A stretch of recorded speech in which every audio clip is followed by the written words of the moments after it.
میں بالائی تہ خانے میں آ گیا اور بے قراری سے ایک برآمدہ نما مستطیل کمرے میں ٹہلنے لگا۔ اچانک سیڑھیوں کے بالائی دروازے پر مدھم آہٹیں ابھریں۔ یقیناً آفتاب خان آیا تھا۔ چند ہی سیکنڈ بعد وہ اپنی لاٹھی اور لالٹین سمیت میرے سامنے تھا۔ رسمی کلمات کے بعد وہ بولا، بہت خاص خبریں ہیں تابش بھائی، عمران بھائی کدھر ہے؟ میں آفتاب کو لے کر سیڑھیاں اترا اور زیریں تہ خانے میں آ گیا۔ عمران اور اقبال میری ایک آواز پر ہی کمرے سے نکل آئے۔ یقیناً وہ بھی آفتاب کے انتظار میں جاگ رہے تھے۔ آفتاب نے اپنے مخصوص لہجے میں کہا، ہمارا تو مت مارا گیا ہے جی۔ ہم نے سنا تھا کہ کچھ لوگ اپنے دین دھرم کے لیے بالکل جنونی ہو جاتا ہے۔ یہ ادھر استھان والا لوگ بھی ایک دیوانہ پن دکھا رہا ہے۔ آج سارا دن گاؤں میں خوب تماشا لگا ہے۔ پھر آفتاب نے اپنی گول ٹوپی اتار کر ایک طرف رکھی اور تفصیل بتاتے ہوئے بولا، جھگڑا بہت لمبا ہو گیا ہے جی۔ آج سارا دن چھوٹی چھوٹی ٹولیوں میں لوگ فتح پور میں آتا رہا ہے۔ اب یہاں 1000-1500 کے قریب لوگ جمع ہو چکا ہے۔ آج دوپہر مکھیا کے مکان پر بہت بڑا پنچایت ہوا ہے۔ اس پنچایت میں مہندر اور اس کے ساتھیوں نے یہ الزام دہرایا ہے کہ رام پرساد کی بہو نے لڑکی کلثوم کو بھگایا ہے اور ایک ایسا اپرادھ کیا ہے جس کا سخت سے سخت سزا ملنا چاہیے۔ دوسری طرف رام پرساد اور اس کے بیٹے ستیش نے اس الزام کو ماننے سے صاف انکار کیا ہے۔ ان کا کہنا ہے کہ لڑکی موقع دیکھ کر خود فرار ہوا ہے۔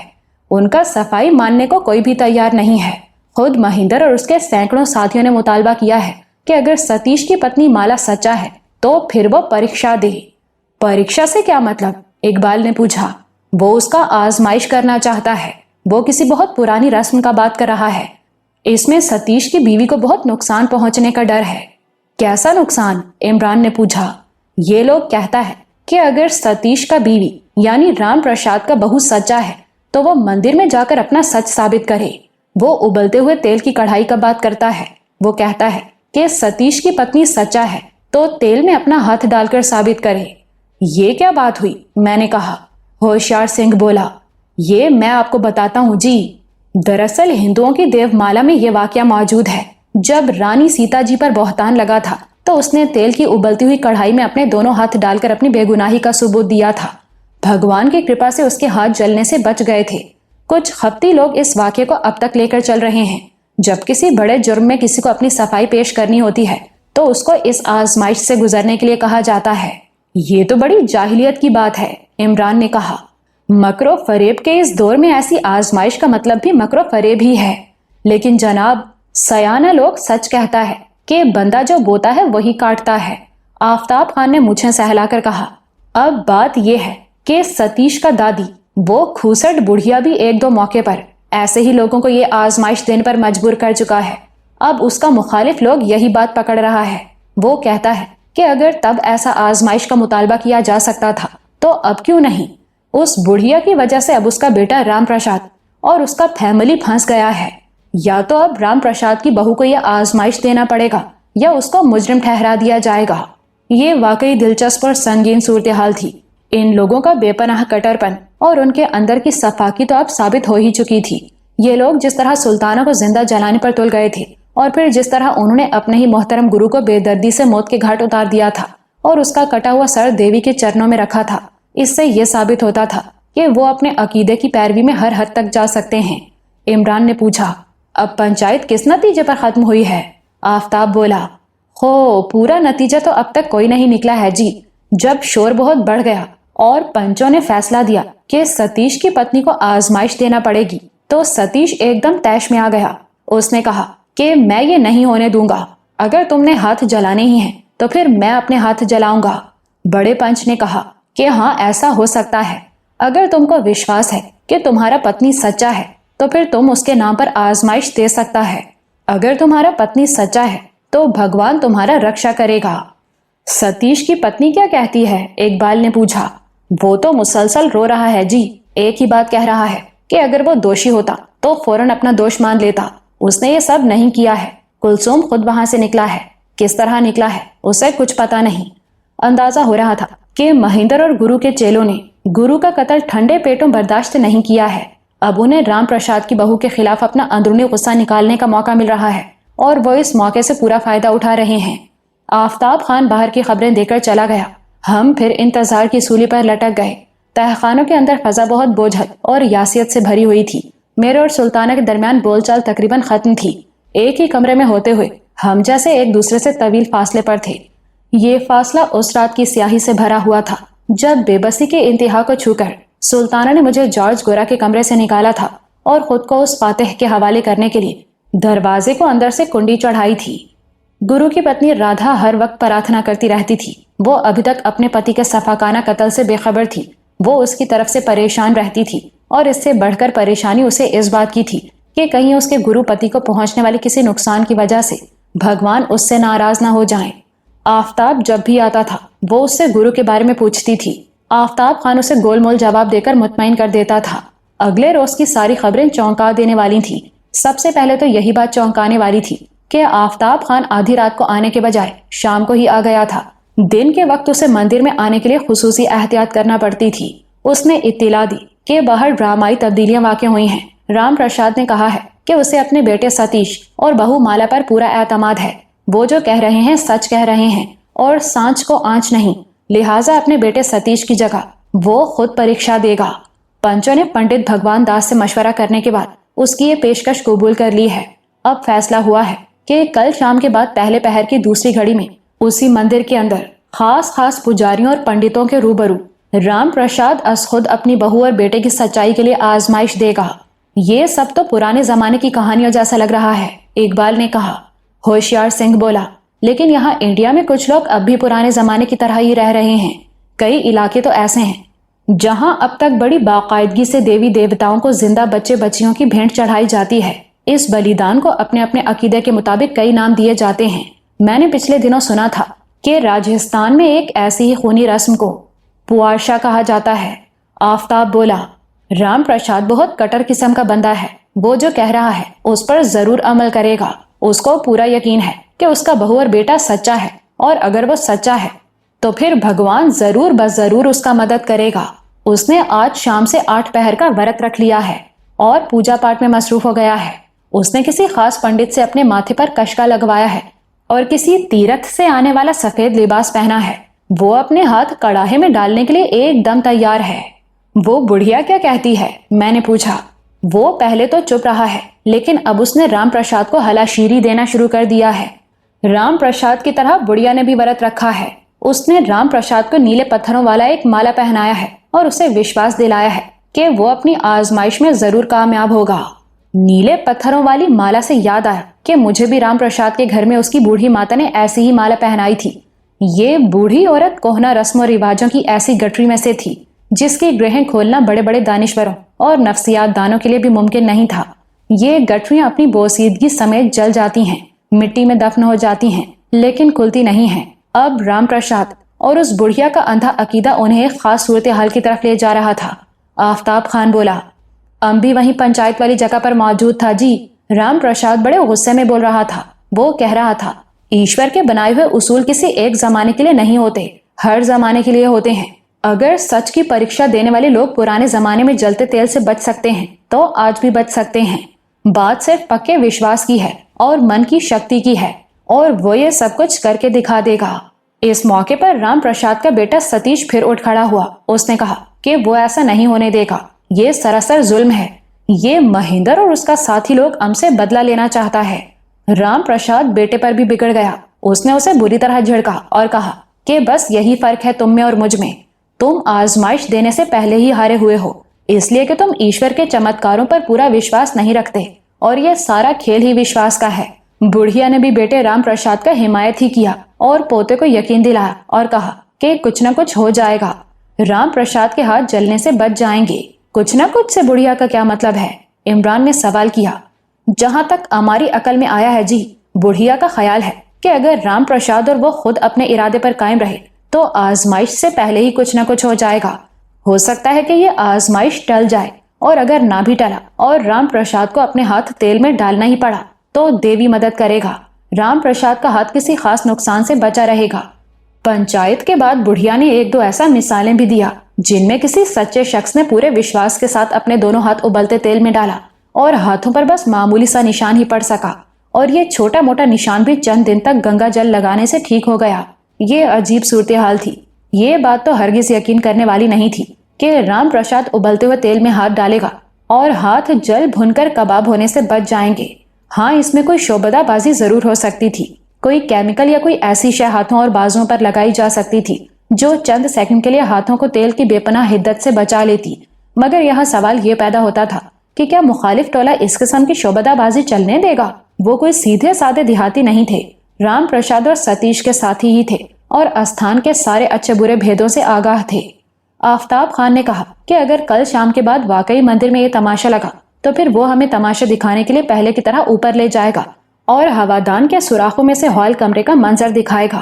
اگلے 24 گھنٹے بڑے تجسس میں گزرے۔ اقبال کا خیال یہی تھا کہ اس آزمائش سے پہلے ہی اس مسئلے کا کوئی حل نکل آئے گا اور رام پرساد کو کھولتے تیل میں ہاتھ نہیں ڈالنا پڑیں گے۔ تاہم ہوشیار سنگھ کی رائے مختلف تھی۔ وہ بار بار کہہ رہا تھا، 12 صرف سکھوں کے ہی نہیں بچتے، کسی نہ کسی موقع پر کسی نہ کسی ڈھنگ سے ساری قوموں کے 12 بچتے ہیں۔ آپ لوگ دیکھنا، یہاں جو کچھ ہو رہا ہے اس کا نتیجہ واحد گرو کی کرپا سے برا ہی نکلنا ہے۔ یہ لوگ ہندو دھرم سے زیادہ ہٹ دھرم کو ماننے والے ہیں، یہ اپنی اپنی ضد سے پیچھے نہیں ہٹیں گے۔ ہوشیار سنگھ نے ٹھیک ہی کہا تھا۔ اگلے روز شام سے کچھ پہلے ہی آفتاب خان نمودار ہو گیا۔ اس نے کہا، ہم آپ کو لینے آیا ہے جی، ادھر اوپر بس تماشا شروع ہونے ہی والا ہے، آپ ذرا غور سے سنیں، ڈھول کا آواز یہاں تک بھی سنائی دے رہا ہے۔ ہم نے کان لگا کر سنا، واقعی کسی بڑے ڈھول کی مدھم گونج ان تہخانوں میں بھی پہنچ رہی تھی۔ پہلے کی طرح ہم آفتاب خان کے ساتھ جانے کے لیے تیار ہو گئے۔ جانے والوں میں عمران، اقبال اور ہوشیار سنگھ شامل تھے۔ تلال کو سلطانہ کے پاس ہی رہنے دیا گیا۔ کل رات سے اسے بخار تھا، وہ گاہے بگاہی شدید سردی بھی محسوس کر رہی تھی۔ غالباً یہ اس کی بیوقوفی کی وجہ سے ہی ہوا تھا، وہ اس دن دیر تک ٹھنڈے پانی سے نہاتی رہی تھی۔ حسب سابق ہم تنگ و تاریک زیروں میں پہنچے، جہاں سے بامشکل ایک آدمی ہی گزر سکتا تھا۔ گرد و غبار اور جالوں سے بچنے کے لیے ہم نے اپنے چہرے ایک بار پھر کپڑوں میں لپیٹ لیے تھے۔ عمران کے پاس رائفل تھی، میں اور اقبال بھی مسلح تھے۔ زینوں میں داخل ہوتے ہی ہمیں ڈھول کی دھما دھم صاف سنائی دینے لگی، اس کے ساتھ ساتھ شنکھ بھی بجائے جا رہے تھے۔ جو ہم اوپر گئے یہ آوازیں مزید بلند ہوتی گئیں۔ زینوں کا ایک چوبی دروازہ کھولنے سے پہلے آفتاب نے لالٹین بجھا دی اور اشاروں سے ہمیں سمجھا دیا کہ اب ہمیں بالکل خاموش رہنا ہے۔ دروازہ کھلتے ہی پوجا کے ہال کمرے کا بے پناہ شور ہمارے کانوں سے ٹکرایا۔ یہاں بہت سے لوگ جمع تھے۔ جلد ہی ہم اس قابل ہو گئے کہ اپنی آنکھیں ہوادان کی پتریلی جالی سے لگا سکیں۔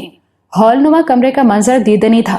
کم و بیش 150 افراد یہاں موجود تھے اور اس سے کئی گنا افراد شاید باہر موجود تھے۔ ان سب کا شور بھی ہماری سماعتوں سے ٹکرا رہا تھا۔ ہال کمرے میں موجود افراد ایک نیم دائرے کی شکل میں بیٹھے تھے۔ ان کے عقب میں دیواروں کے ساتھ ساتھ بھی درجنوں افراد کھڑے تھے۔ بہت سے افراد کے ہاتھ میں لاٹھیاں اور بھالے تھے، کسی کسی کی کمر سے تلوار بھی بندھی ہوئی تھی۔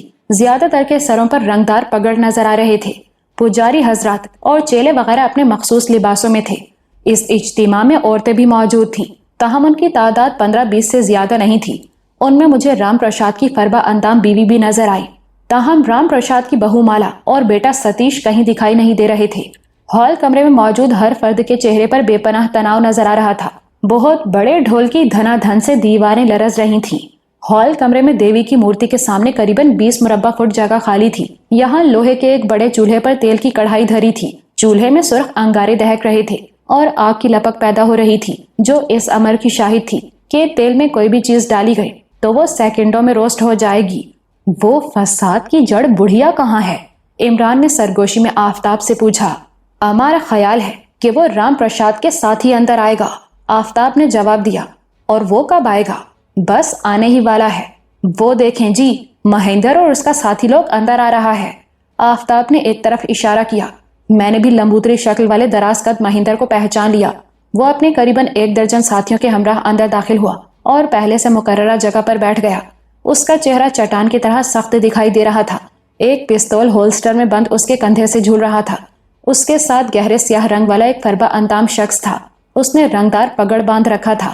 یہ شخص بھی پستول سے مسلح تھا۔ یہ کالے منہ والا کون ہے؟ میں نے آفتاب سے پوچھا۔ یہی مکھیا رشید ہے، آفتاب کے بجائے عمران نے جواب دیا۔ میرا اندازہ درست نکلا تھا۔ مجھے اس شخص کی صورت میں سلمان سلو کی تھوڑی بہت جھلک نظر آئی تھی۔ 5-10 منٹ اس طرح گزر گئے۔ ہاں، کمرے میں بے چینی کی لہر بلند ہوتی جا رہی تھی۔ اکثر لوگ مڑ مڑ کر داخلی دروازے کی طرف دیکھ رہے تھے۔ کہیں رام پرساد اڑن چھو تو نہیں ہو گیا؟ اقبال نے سرگوشی کی۔ عمران بولا، میرا تو دل چاہ رہا ہے کہ وہ واقعی اڑن چھو ہو جائے۔ اور اس کی جگہ یار لوگ اس بڑھیا کو پریکشا دینے پر مجبور کر دیں۔ سارے فسادوں کی بنیاد تو وہی ہے۔ ایسے لوگ اپنا امتحان کبھی نہیں دیتے، بس دوسروں کو آگے کرتے ہیں۔ یہ جتنے بوڑھے ہوتے ہیں ان کو زندگی اتنی ہی پیاری ہوتی جاتی ہے۔ میں نے کہا بلکہ ان میں سے زیادہ تر تو بوڑھے ہی نہیں ہوتے۔ عمران نے کہا دل ہی دل میں یہی الاپتے رہتے ہیں، ابھی تو میں جوان ہوں۔